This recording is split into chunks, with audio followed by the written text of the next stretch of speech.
పేరుతో కొంతమంది వ్యాపారస్తులతో కలిసి పెద్ద పెద్ద బడా కాంట్రాక్టర్లతో రియల్ ఎస్టేట్ వ్యాపారం చేయడం కరెక్టా? ఏది వ్యాపారం కాదు? భక్తిని వ్యాపారం చేయొచ్చు. మెడిసిన్ చేయొచ్చా? అన్ని వ్యాపారాలు అయ్యాయి. మా అమ్మగారు చెప్పే మాట మా అబ్బాయికి కూడా బాగా తెలుసు. ఈ రోజులో డబ్బు సంపాదించాలి అంటే రెండే మార్గాలు, అయితే దాదా కావాలి లేదా బాబా కావాలి. ఎవళ్ళ పని వాళ్ళు చేయాలి. మీరు జర్నలిస్ట్, క్వశ్చన్స్ వేయండి, నేను సమాధానం చెప్పాలి. నేను ప్రశ్నలు వేయడం మొదలు పెడితే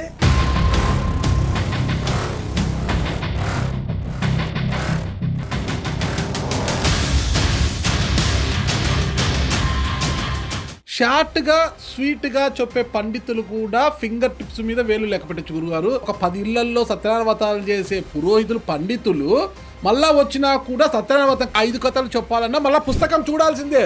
పుస్తకం చూసైనా సరిగ్గా చెబుతున్నారా అంటే అది కూడా ఉండదు అనమాట, సరిగ్గా ఉండదు. మరి వీళ్ళేం పండితులు అంటారు? మీరు పర్ఫెక్ట్గా నన్ను ఎక్కడ తీసుకురావాలో అక్కడ తీసుకొచ్చారు, కానీ మీ ముందు ఉన్నది ప్రొఫెసర్ కాకునూరు సూర్యనారాయణమూర్తి.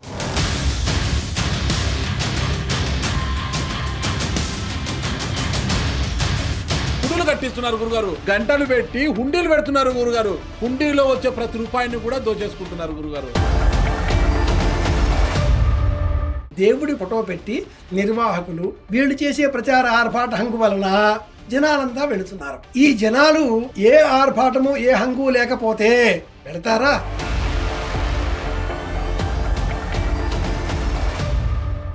ప్రతి వీధికి ఒక సాయిబాబా గుడి వచ్చేసింది ఇప్పుడు. సాయిబాబా దేవుడు అని ఎవరు చెప్పారండి? కాదంటారా?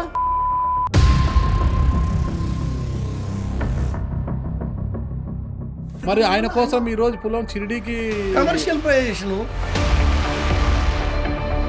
కొంతమంది బ్రాహ్మణులు అయితే జ్యోతిష శాస్త్రం ఒకసారి చూస్తే 10,000, 20,000, 25,000 అది కూడా 2 నిమిషాలు మాత్రమే చూస్తారన్నమాట. చూసిన తర్వాత నెక్స్ట్ నీకు ఈ దోషం ఉంది, దోష నివారణ జరగాలంటే ఈ పూజ చేయాలి. పూజ ఏమి 1,000-2,000 కాదండోయ్, మినిమం 25 లక్షల నుంచి 1-2 కోట్ల వరకు పోతుంది. మరికొంతమంది అయితే శవాలను తీసుకొచ్చి పూజలు చేయాలి, లేకపోతే నీకు యమగండం ఉంది, రోడ్డు ప్రమాదంలో నువ్వు నీ కొడుకు ఫటా అంటారు. వీటిని నమ్మాలా మనము? ఖచ్చితంగా నమ్మాలి. చెప్పు ఏంటి నమ్మాలి, ఎందుకు నమ్మాలి, మూలం ఏంటి? ఖచ్చితంగా నమ్మాలి. ఎందుకని నమ్మాలి?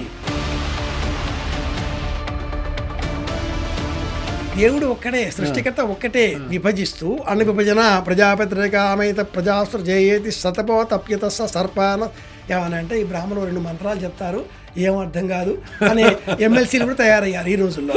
ప్రమాదకరంగా మారిపోయింది ప్రపంచం. మాట్లాడకుండా మౌనంగా ఉంటే మంచిది.